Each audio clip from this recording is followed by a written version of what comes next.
Eh bien bonsoir à tous les amis, supporters, supportrices parisiens, amoureux du football, supporters d'autres clubs, bienvenue à vous. On se retrouve pour une petite vidéo les amis par rapport au report du match entre Strasbourg et le Paris Saint-Germain, qui ne s'est pas joué hier.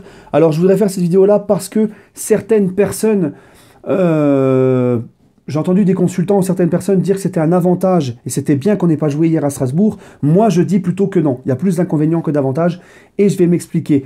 J'aimerais avant tout passer deux messages avant de commencer la vidéo. La première, c'est pour mon ami Sace Lucidity. Je vous mets le lien de sa chaîne en description juste en dessous. J'aimerais lui redonner encore de la force, les amis. Parce que Sace Lucidity, c'est un mec en or. C'est un mec qui a le cœur sur la main. C'est un mec humble. C'est un mec posé. Et c'est quelqu'un de très respectueux avec qui je parle tous les jours sur WhatsApp. C'est comme Abou.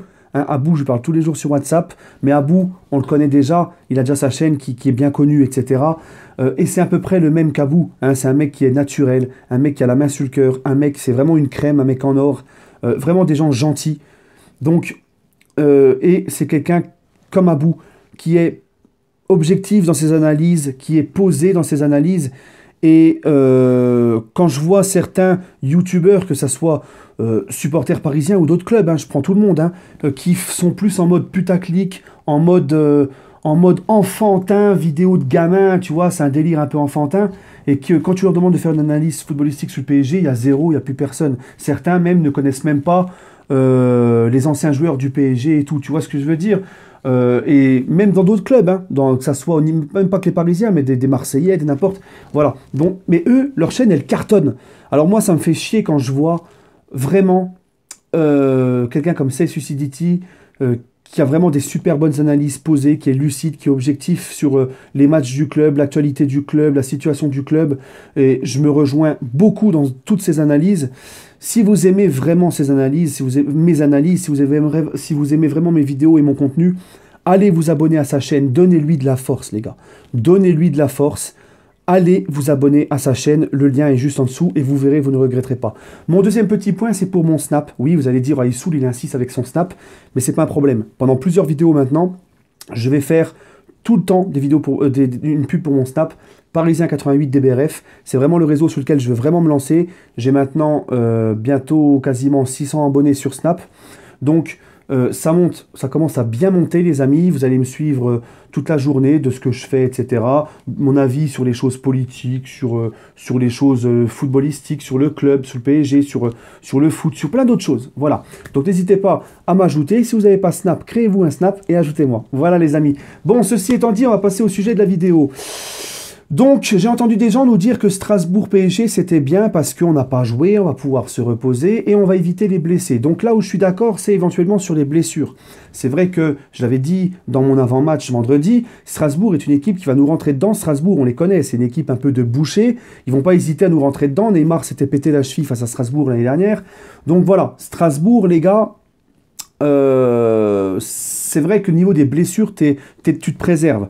On sait que, mis à part Herrera, qui est déjà forfait pour le match de Dortmund depuis un petit bout de temps, tu vas avoir quasiment un groupe complet face à Dortmund. Mais là où est le souci, les amis, c'est que le match à Strasbourg aurait pu être ta dernière répétition pour Dortmund. Parce que Strasbourg ne va pas venir... Strasbourg n'aurait pas joué en pantoufle contre nous hier. À la Méno, Strasbourg nous aurait rentré dedans. Nous aurait mis du pressing. Nous aurait été en mode vaillant face à nous. Et il y a des gens qui croient qu'on va passer contre Dortmund facilement. En mode... Ils croient que les Allemands vont venir en mode pantoufle. En mode jambes écartées face au PSG. C'est impossible. C'est pas dans la mentalité de ces clubs-là, de ces clubs allemands. Dortmund, les gars, faut pas croire. Ils vont venir au parc, couteau entre les dents, ils vont pas venir en mode pantoufle, d'accord? Donc ça aurait été bien pour préparer la réception de Dortmund, pour préparer la qualification, d'être mis dans les bonnes conditions et de jouer à Strasbourg. Ça nous aurait préparé vraiment bien une dernière fois, sachant qu'on a dans notre équipe beaucoup de joueurs qui ont besoin de rythme. Je pense à Kehrer qui sera titulaire à droite, parce que Meunier est suspendu, Dagba revient de blessure, il est trop court. Kehrer, lui, ça fait pas très longtemps qu'il a repris, il n'a pas fait beaucoup de matchs, il a besoin d'enchaîner. Je pense à Neymar, qui lui-même te le dit, qu'il a besoin d'enchaîner. Je pense à Kimpembe qui a été suspendu à Lyon. Donc Kimpembe il va arriver à Dortmund, ça va faire 10 jours qu'il n'a pas joué. La dernière fois qu'il a joué, c'est le match face à Dijon. Donc Kimpembe va arriver face à Dortmund, ça va faire 10 jours qu'il n'a pas joué. T'as Bernat qui a besoin aussi de reprendre du rythme. Voilà, t'as des joueurs vraiment, les gars, qui sont en manque de rythme, qui avaient besoin d'enchaîner et qui n'ont pas pu ce week-end avec le report du match Strasbourg-Paris Saint-Germain. Donc ça, déjà, c'est un problème pour moi. Et d'ailleurs, vous prenez n'importe quel grand joueur dans un club, la veille, enfin, le match précédent, un gros rendez-vous en Ligue des Champions, il dira à son entraîneur, je veux jouer, tu ne me préserves pas, je veux jouer. Parce que à ce moment de la saison, à ce moment clé de la saison, les joueurs ont besoin d'enchaîner. Ils ne veulent pas rester sur le banc, ils ont besoin d'enchaîner pour rester dans cet esprit de compétitivité et dans le rythme de la compétition. Tu vois?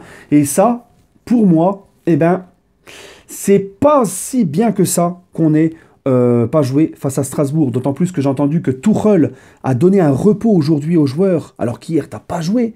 Alors on m'a dit, ouais, mais peut-être qu'ils ont fait des oppositions à l'entraînement. Mais opposition à l'entraînement et un match à la Méno contre les vaillants strasbourgeois, c'est pas du tout comparable, d'accord?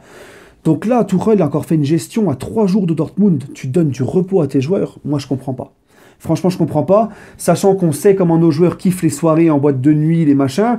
S'ils savent, ils savaient très bien qu'ils n'allaient pas s'entraîner aujourd'hui, j'ose même pas imaginer ce qu'ils ont dû faire hier soir. Donc là, déjà, pour moi, erreur de Tuchel. D'accord? Pour moi, erreur de Tuchel. Et on va arriver contre Dortmund, ça va faire une semaine qu'on n'a pas joué. On va rester sur ce match à Lyon où on a été jusqu'au carton rouge de Marsal. On s'est fait bouffer dans les duels, dans l'intensité, dans le pressing. Pour moi, c'est pas une aussi bonne nouvelle que ça d'avoir annulé ce match. Voilà, la seule bonne nouvelle, le point positif, comme je le dis, c'est pour les blessures. Voilà. Donc moi, cette gestion autour du coronavirus, je ne comprends rien. On annule des matchs. On annule des matchs, mais par contre, des milliers de personnes prennent les transports en commun tous les jours, c'est pas annulé. On annule des marchés qui sont à l'air libre, des marchés, hein, je parle des marchés avec la vente de fruits et légumes, tout ça. On annule des marchés qui sont à l'air libre, mais on ne ferme pas les grandes surfaces qui sont fermées. Et il y a plus de personnes dans les grandes surfaces que dans les marchés. Dans ma région, ils ont annulé tous les matchs de district sur les terrains. Aucun match n'a été joué ce week-end. Par contre, j'ai un pote qui a fait un semi-marathon avec 3000 coureurs, 3000 participants. Ça n'a pas été annulé. Donc là, il faut m'expliquer cette gestion 2.0, cette gestion de on annule ce qui nous arrange et on n'annule pas... Enfin, c'est n'importe quoi. C'est vraiment du grand n'importe quoi. J'ai même vu que ça parlait peut-être, à un moment donné... Avant-hier, ça parlait, j'avais donné mon avis sur Snap justement, ça parlait d'un report PSG Dortmund à la semaine d'après. Mais c'est quoi le délire? Genre, dans une semaine, enfin la semaine d'après, il n'y aura plus de coronavirus, il n'y aura plus de risque de contamination. C'est pareil, que tu joues le match le 11 mars ou le 18 mars, c'est la même chose. Le bordel, il sera encore là, il va contaminer encore des gens. Donc moi, vraiment, il y a des trucs qui me dépassent sur ce sujet-là. Il y a une gestion des préfectures, une gestion du gouvernement qui est complètement cataclysmique. Et pour finir, ce qui s'est passé autour de Strasbourg-PSG pour le report, tu fais venir les joueurs jusqu'à Strasbourg et ensuite tu décides de reporter le match. Tu pouvais pas te mettre d'accord 2-3 jours avant. Enfin bref, c'est du grand n'importe quoi. Les amis, demain, on se prépare pour l'avant-match. Je sortirai l'avant-match de PSG Dortmund. Sur ce, prenez soin de vous. Et puis laissez-moi votre ressenti en commentaire. J'espère que cette vidéo vous a plu. Prenez soin de vous. Allez, Paris.